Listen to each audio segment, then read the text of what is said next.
It's mine. I'm delighted as well.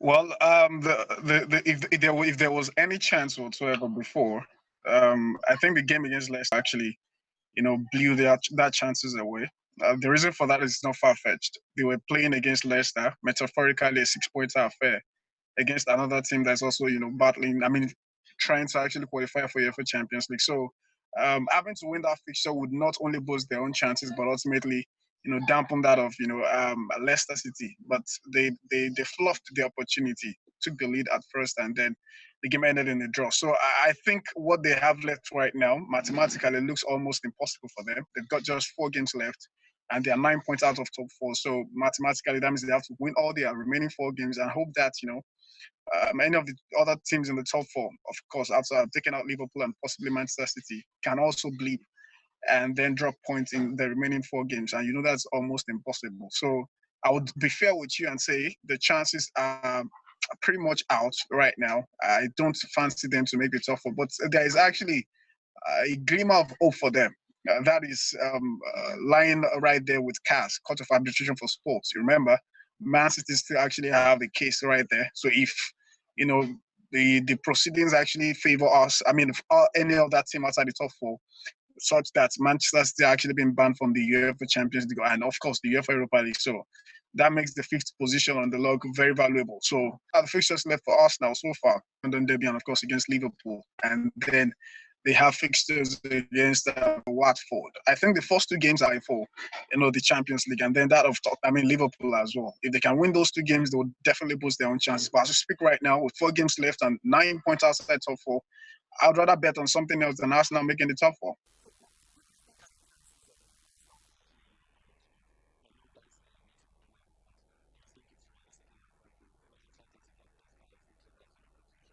Yeah, there is actually a decent chance for that to happen. I actually say that because I know out of the remaining 4 games, they can win at least 2 of them. I think the other teams surrounding them are not really doing. They're not too convincing. And team were actually on a decent run before they faced Arsenal, but they look like another sort of team ever since. So, and Sheffield United last time out defeated Wolverhampton Wanderers by a long goal. So I actually fancy the fact that Arsenal look revamped right now. They are winning games ordinarily they would not win in times past, especially away games at Wolverhampton Wanderers, and also that of Southampton. And then add to the fact that most of these other teams also have tough fixtures uh, on their own fixtures list before the season runs out. So it looks dicey, but for you to overlook Arsenal finishing within the top 7, despite the fact that they currently occupy the 8th position right now, I think that would really be difficult for me. I fancy them to qualify for UEFA Europa League, especially with this current run of form that they are basking on, and they look so revamped. The boys are willing to actually play out for Arteta and then make sure they make a whole lot out of it. And then more importantly also, remember, not qualifying for any European competition might also hamper the chances of Arsenal holding on to some of their top stars and possibly attracting another array of big stars right in the transfer market. So they need a whole lot to be done for them in the remaining fixtures, and I'm actually banking on them to do just that.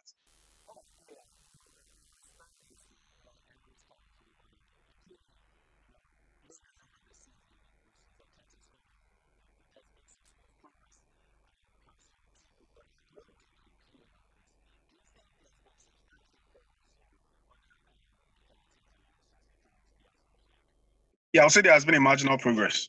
Marginal, not too big. Remember when it actually came on board, I think Arsenal were pretty much placed around the 11th position. Now they are on the 8th position with 4 games left.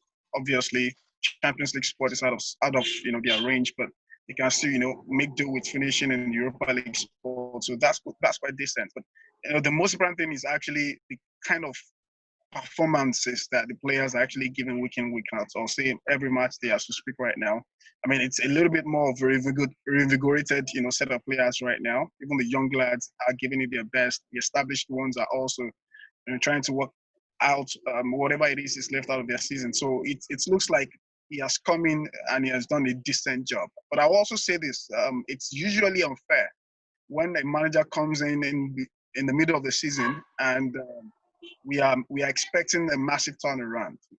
That is usually very, very difficult. Here's why. I mean, he's coming in to actually salvage whatever is left of a sinking ship and ensure they still have a decent run out to the end of the season. So I think so far he has done decently with that particular task. So if you are now expecting him to actually make sure he qualifies for Champions League, I think that might just be out of his range. And with the task ahead when he pick up the job way back in December and where they currently are now, I think I'll give him a pass mark. I think he's done well.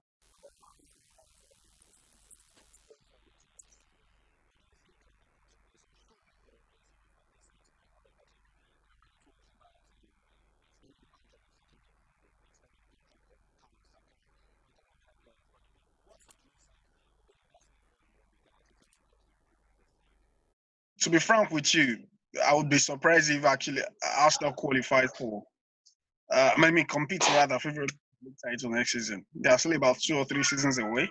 Here is why they don't even know the future of the key members of their squad yet. They don't know where the future lies for them. Aubameyang, Lacazette. So if they're able to hold on to these lads, quite good one for them. If they're able to actually attract some of other big stars in the transfer market to add up to what they currently have in the squad, that makes them, advantageous going into next season. But if any of these lads leave, which I actually believe would happen, at least 2 of them, I'm talking about Lacazette, Aubameyang, possibly Mesut Ozil as well, then that means Arteta has a lot to do. He needs to actually get in some other players, start the game from the scratch.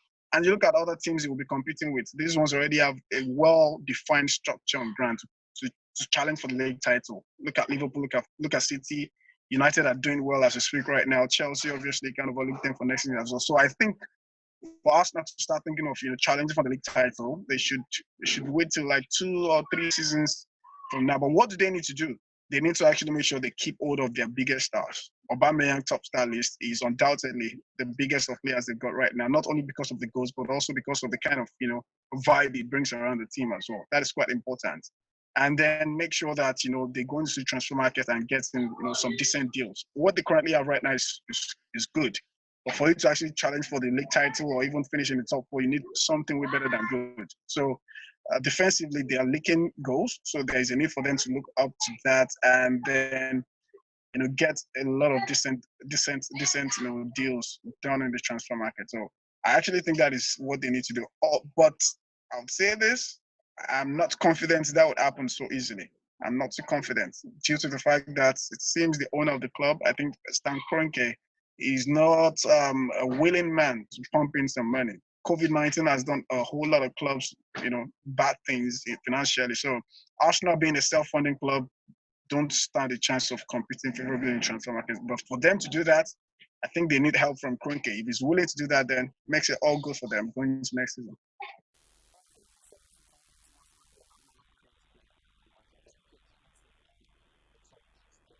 Yeah, I am, and I hope you're keeping safe as well.